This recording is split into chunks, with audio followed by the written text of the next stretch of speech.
હે દોસ્ત આપણે હવે આવી ગયા બે પંપ લઈ લીધા હે દવા છાંટવા તમે જોઈ શકો છો Bruh, એક look at this પંપમાં dude. થોડોક વાંધો હોય એટલે દવા જાય Wait till you see the. તમે જોઈ શકો No, છો no, no, no. આ દવા છે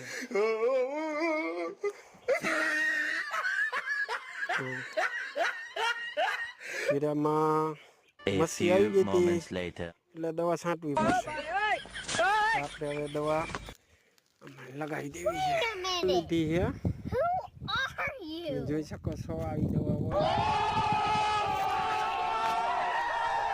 આવી દવા હોય પછી દૂધ જેવી થઈ જાય છે 2 hours later. Why are you running? Why are you જોઈ running? શકો છો એને પછી આમાં હલાવવું પડે એટલે દૂધ જેવું થઈ જાય આનું બહુ ધ્યાન રાખવું પડે નકર કોક પછી દૂધ સમજીને પી જાય